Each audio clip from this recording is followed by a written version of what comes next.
Yo, I made a negative video about this movie 3 years ago, and the thing about me back then is that I was trying to exhibit baseline logic out of the film, when I really had no clue what I was getting into.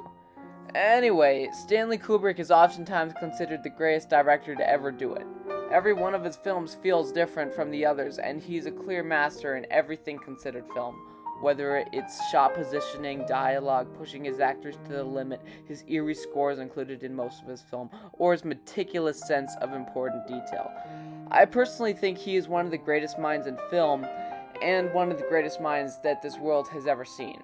His masterpiece and best film is called 2001: A Space Odyssey. It's also one of the greatest pieces of art ever made. I'm gonna get into the negatives. I've tried to come up with a comprehensive list of the negatives found in this film, but I really cannot think of much. I have assembled a list of potential negatives, but it is very hard to consider these even negatives. One of which is that the plot has very little bearing on the story. I know that sounds ridiculous, but this film has a plot, but also really doesn't have a plot. More so, I think that the plot acts as something to do for these characters while they try and reach their destination, instead of the plot actually being that these characters reach their destination.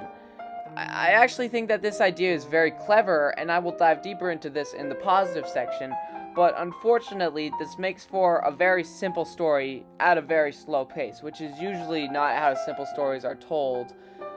That being said, I think that the flaw is almost unnoticeable in the grand scheme and kind of works to the film's benefit.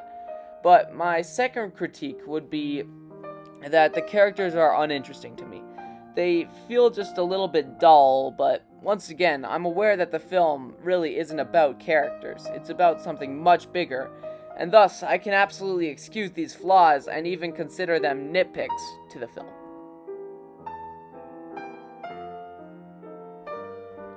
There are an unbelievable amount of layers in this film. It's almost like an onion. It leaves you thinking for months afterward about what sort of different themes could be contained inside of it. I really like how the story is told through visuals, and the visuals are beyond human concept.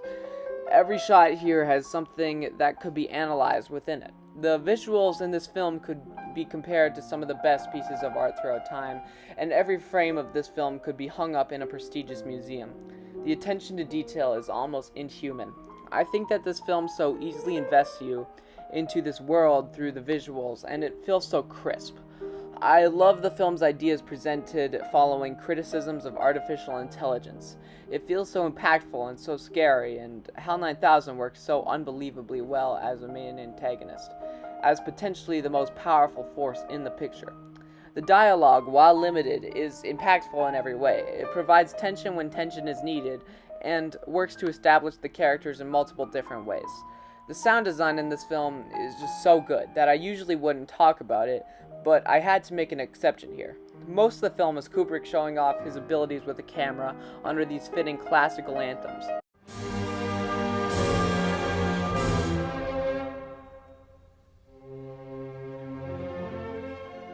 But when the film entertains the idea of a more claustrophobic environment, the silence in the film becomes much louder.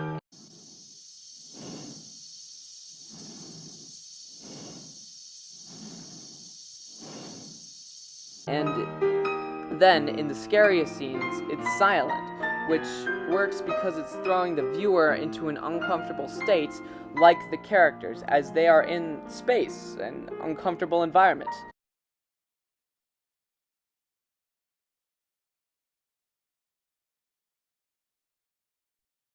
Before this film, science fiction was largely considered a genre made for children, but after this surreal masterpiece in every regard, this showed what science fiction was capable of.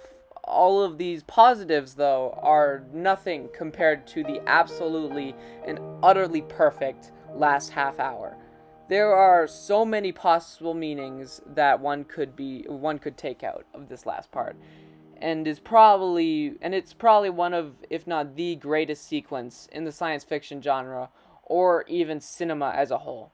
All the themes presented throughout this film finally conclude in this visual spectacle.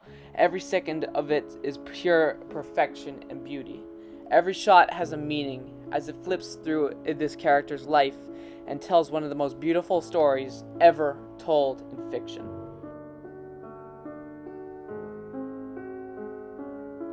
This film feels so different from the rest on this list in that it just makes so much sense, yet does not make any sense whatsoever.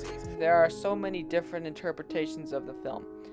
I've seen it 2 times over my lifetime, and I still can't fully understand my own personal view on the film. And my negatives are slowly becoming positives as I write this, and I must give this masterpiece a 10 out of 10. Ain't no way it's better than The Room, though.